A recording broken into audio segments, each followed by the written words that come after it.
I feel as though I'm part of the first generation of people who put happiness ahead of stability. This means that matters such as mental health, therapy, and finding who you truly are have become celebrated rather than seen as taboo. I was born in 1989, and I have lived this firsthand. I was born in a place where there was little to no tolerance, where feeling and speaking about emotions was seen as weak, inferior, and superficial. To be strong and superior meant not feeling. As a queer person, I grew up in a society that more often than not told me that being sensitive was almost as wrong as liking someone of the same sex. I believe our generation has found itself online, in a place where we could speak out about what we were feeling without being judged. We found each other in the trauma and anxiety. We started naming what we felt, and these days, we hold each other's hands on the search for happiness. This pursuit has changed our perception of the world, of what we are looking for, of who we are, and where we want to be. The first time I got tattooed was my way of reclaiming my body. I wanted to be able to modify it, to make it more mine and less of those around me, less of what people told me it had to be. It was a tattoo made with friends, for my friends.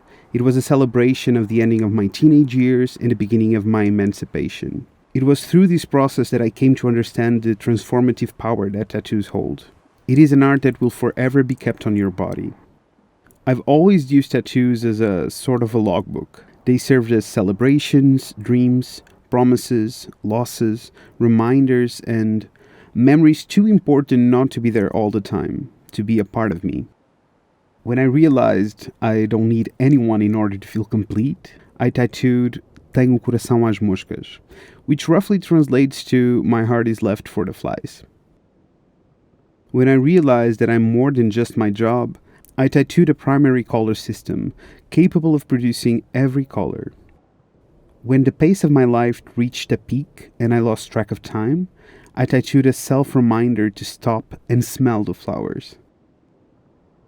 When I was able to mend my heart after a tough heartfelt loss, I wanted to remind myself that it's in my hands to pull myself back together.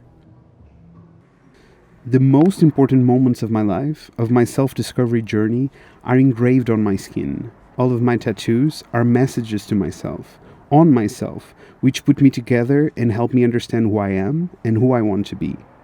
They are a daily reminder that I'm worthy and that I want to become better. I first started tattooing as a way of self-expression. Almost all of my work includes a screen. I wanted to run away from all digital media.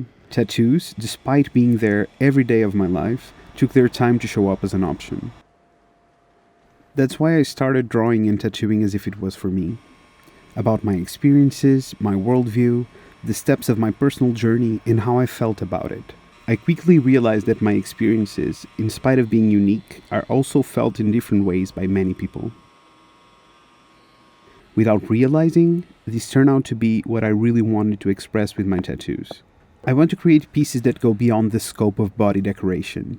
I want them to be an outlet of who we are and what we are afraid to say out loud, of what we feel but cannot put into words. I want to create pieces that celebrate what's going on inside. Pieces that create a safe space so we can accept ourselves and our bodies. Pieces that celebrate our growing pains.